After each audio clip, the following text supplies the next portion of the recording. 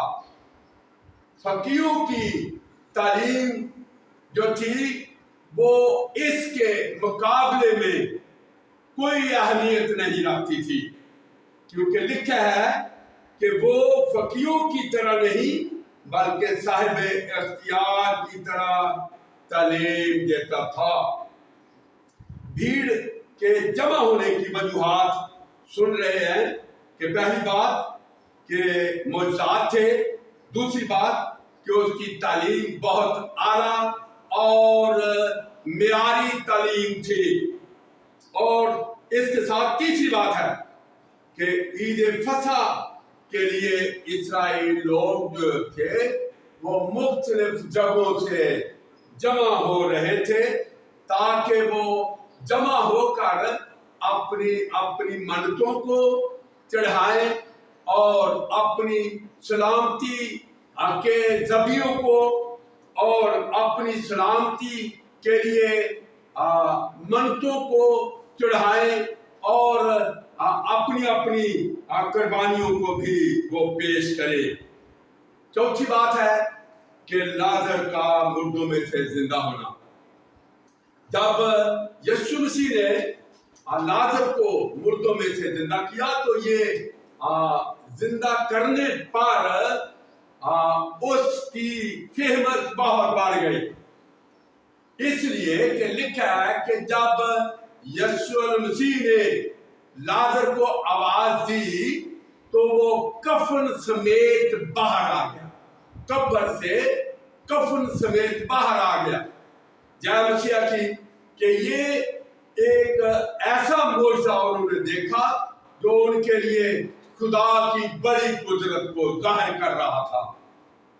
اور اس کے ساتھ پانچویں ان کی اکٹھے ہونے کی وجہ میں ہے کہ یسوع مسیح کی محبت، یسوع مسیح کا پیار جو تھا وہ بہت ہی ایک سراہنے کے قابل تھا کہ وہ پیار، وہ محبت جو تھی ان کو فقیہوں اور فریسیوں اور ربیوں میں ان کو نظر نہ آئی، صرف یسوع کے تعلیم دینے میں، یسوع مسیح کے معجزات میں، یسوع مسیح کے اختیار کے سبب سے ان کے اندر بڑی محبت کا جذبہ پیدا ہو گیا۔ اب چھٹی جو بات ہے وہ یہ ہے کہ وہ یسوع مسیح کو بطور مسیح نہیں بلکہ بطور بادشاہ ہونے کے لیے وہ قبول کر رہے تھے۔ اس کے لیے ریزن یہ ہے کہ ان کے اندر یہ بات تھی کہ یسوع بادشاہ ہے اور یہ ہمارے لیے بہت بڑا کام کرے گا کہ ہمیں رومی حکومت کے ظلم و تشدد سے آزاد کر دے گا، کہ جس طرح سے موسیٰ نے اسرائیل کو مصر کی غلامی سے آزاد کیا، اور وہ یہ خیال کر رہے تھے کہ یسوع مسیح جو ہے، جو بادشاہ ہے، یہ موسیٰ سے بھی بڑا ایک لیڈر ہے۔ وہ یہ سمجھنے لگ گئے کہ یہ موسیٰ سے بھی بہت بڑا لیڈر ہے، یہ ہمیں ضرور رومی حکومت کے تشدد سے آزاد کرے گا۔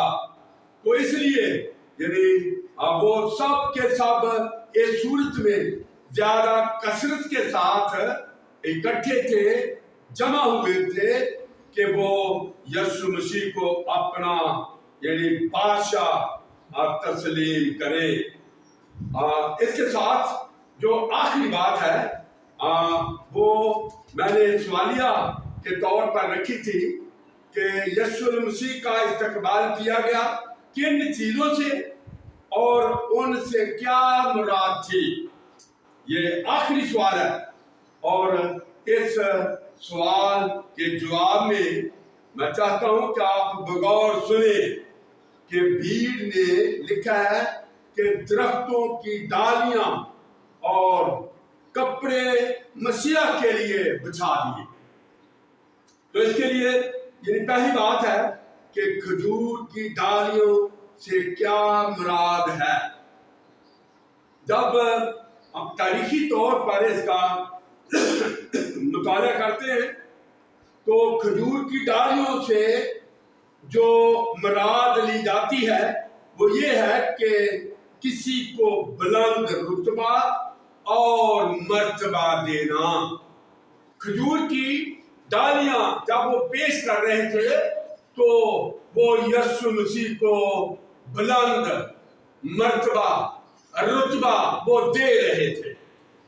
اسی طرح سے جب تاریخوں کا مطالعہ کرتے ہیں تو ہمیں پتہ چلتا ہے کہ جب کوئی بادشاہ جیت کر شہر میں آتا تھا تو شہر کے لوگ جو تھے وہ کھجور کی ڈالیوں کو پیش کر کے اس کے رتبے کو بلند کر رہے تھے۔